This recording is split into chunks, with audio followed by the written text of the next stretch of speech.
This video contains mention of rape, sexual assault, and victim blaming. Viewer discretion is advised.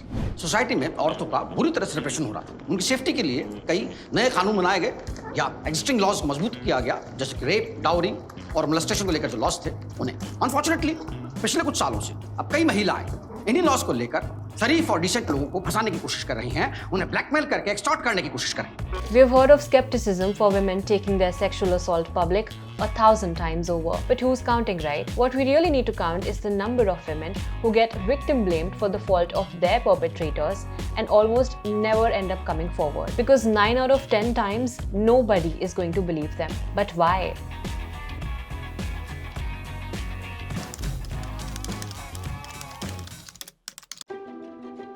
The simple answer: people just don't believe women. So women feel ambivalent about speaking up and being heard. And the complex answer: it's difficult to hold powerful perpetrators responsible for their criminal acts of sexual assault. And it's harder to believe that a man with a clean public image could be a monster behind closed doors. Silencing a woman's voice, on the other hand, is much more easier and convenient for our legal system and society. What is the redressal system that we actually have in place? The reporting mechanisms which are really there, firstly, they are not there for tier 2, tier 3 India. We are only focusing on urban India. How much attention is actually being focused on domestic service workers? How much are we talking about not only the very difficult, very complex issue of sex work, but one can imagine that if sex work is there, you're going to be looking at a lot of harassment, a lot of boundary violation, and that's just, again, it's not convenient for the systems to address it. The Code of Hammurabi describes rape as a crime against the property of a man, that is, father or husband, and not a person, that is, a woman. She is a mere object that can be violated. For rape to be a crime towards a woman, she'd have to be chaste or prove extreme resistance to the forced act. And if the woman were not found to be a virgin, she'd be sentenced to death along with her perpetrator.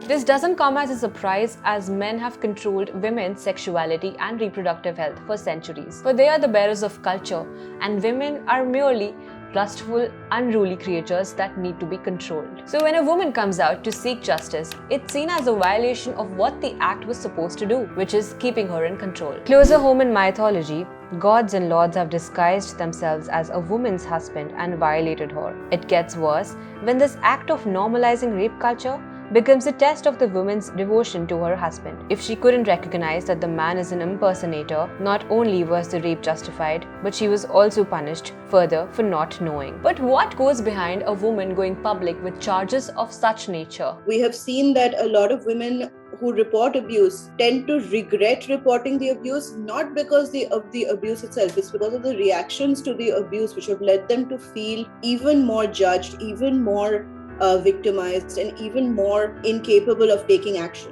Because in a majority of cases, again, a lot of women are told, keep quiet about this. Yeah, why are you, especially in the workplace, why do you want to lose your job? You are going to be branded as a troublemaker. You're going to be blacklisted. I think that before women even try to think of their rights, they think of this whole concept of how people will react. So it's that log kya kahenge based reaction and response, which they are not only afraid of, but also are subjected to. Stereotypes like women like attention, female hysteria, and gossip girl further rupture women's credibility, especially in the workplace where women's lives are riddled with one obligation after another and no power to stand up on their own. This is also why many women don't support other women. Men, on the other hand, are also seen as innocent because they are the breadwinners. So anything that happens to them can have a ripple effect on the women in their lives. Another argument by MRAs is that women can also make false claims of sexual assault and rape. But hey, not all women, right? I think it is so unfair for someone who has been through trauma to now be expected to find the energy and that mental space to fight again. She didn't start this in the first place. The first thing that I think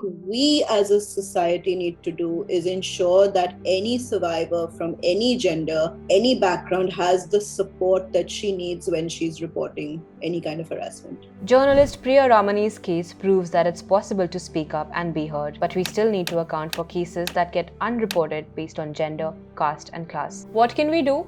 Leave our gender biases behind and not believe women whenever they come forward to report their traumatizing incidents. What would you do if a woman came forward with such claims in your workplace?